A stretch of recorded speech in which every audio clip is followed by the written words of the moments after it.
The biggest wars aren't fought with guns and bombs, but with dollars. You heard that right. The real battleground isn't on the front lines, it's in your wallet.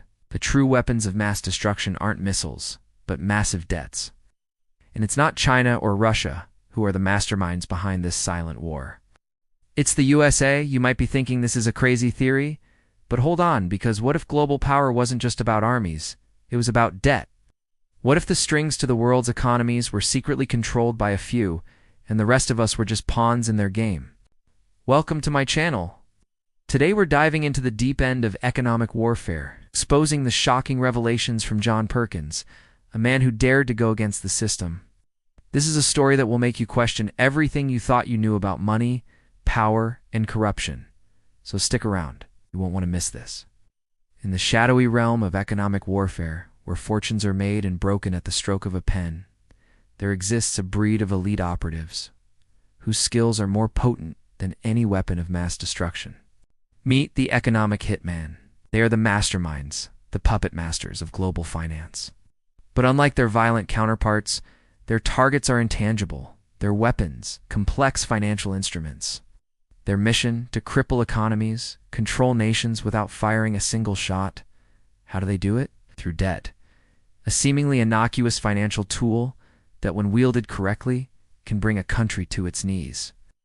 It's a silent war, a battle fought not on the front lines, but in the boardrooms of multinational corporations and the hallowed halls of the IMF and World Bank.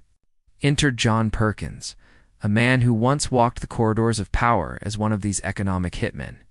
In his shocking book, Confessions of an Economic Hitman, Perkins pulls back the curtain, revealing the sinister machinations that have allowed the U.S. government, in alliance with multinational corporations and select financial institutions, to manipulate and dominate developing countries.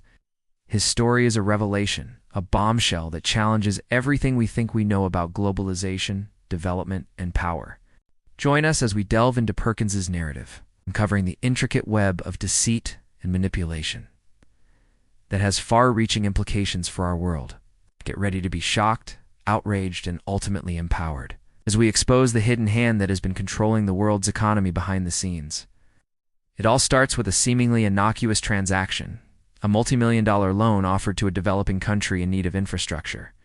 A new highway, a state-of-the-art hospital, a modern airport. These are the shiny veneer of progress that these loans promise. But beneath this veneer lies a sinister secret, a carefully crafted trap. The terms of these loans are designed to be deceptively enticing, offering low initial interest rates and extended repayment periods. It seems like a generous offer, a helping hand for a struggling nation, but appearances can be deceiving. As Perkins reveals, these loans are essentially a form of economic colonization. Once a country accepts these funds, it inadvertently surrenders a significant portion of its sovereignty.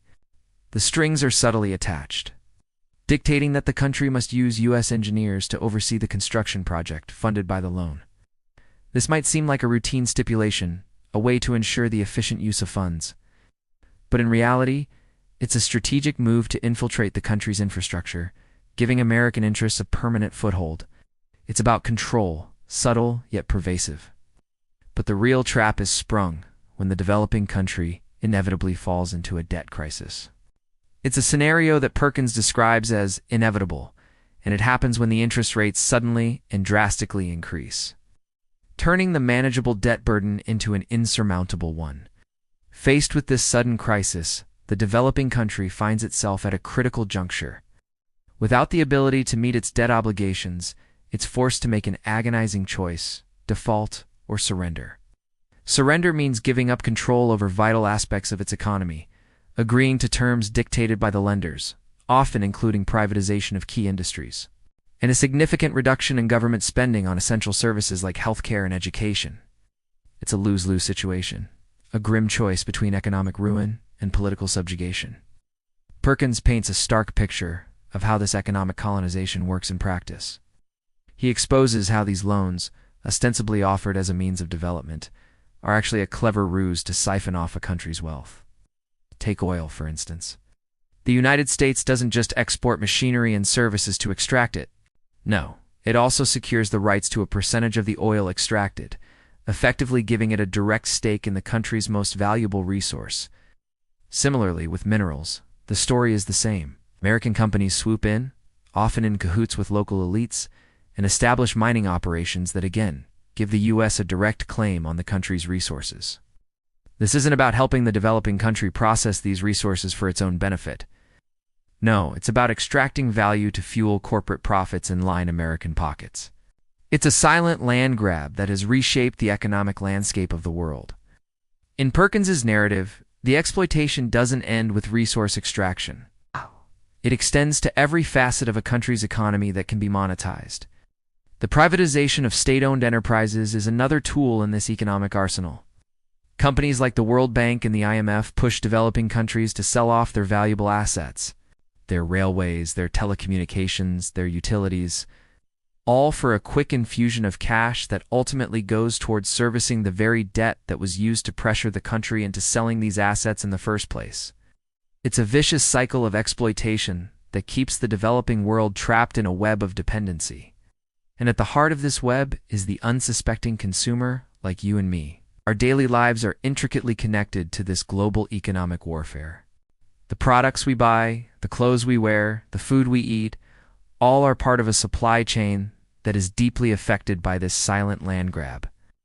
When American corporations gain control of a country's resources and its industries, they don't do it for philanthropic reasons. They do it for profit. This means jobs are shipped overseas, not to create employment opportunities in developing countries, but to take advantage of cheaper labor.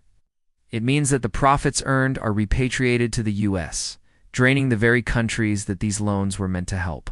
We, the consumers, bear the brunt of this exploitation, paying higher prices for goods that are produced under less stringent labor and safety standards.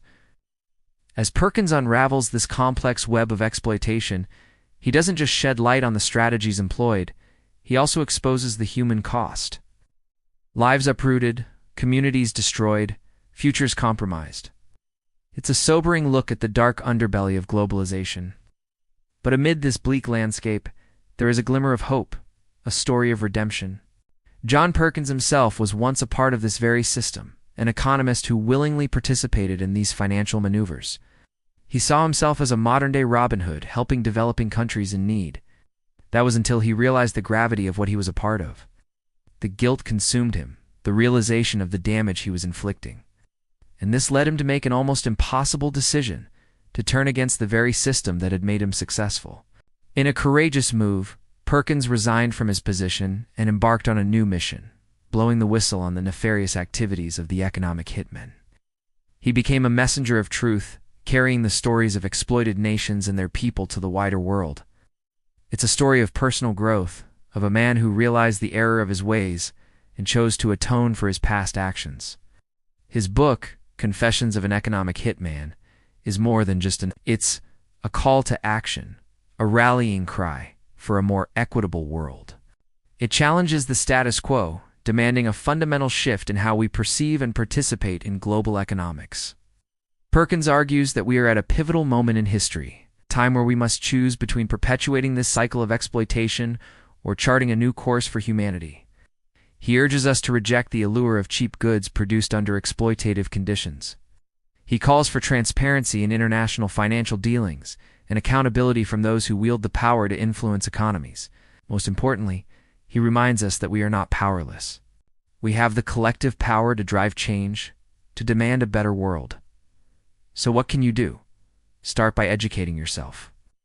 Understand the intricate mechanisms of global finance and the far-reaching impact of your daily choices. Support ethical and sustainable businesses that prioritize fair labor practices and environmental responsibility.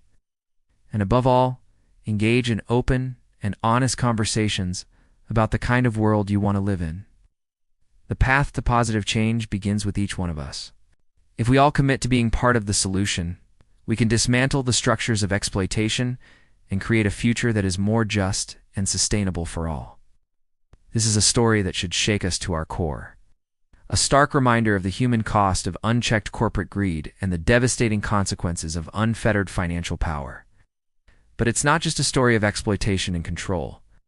It's also a testament to the indomitable spirit of those who dare to speak truth to power. It's about the courage to blow the whistle, the tenacity to fight for justice, and the unwavering commitment to making the world a better place. If you liked this video, you'll love the next one. See you there.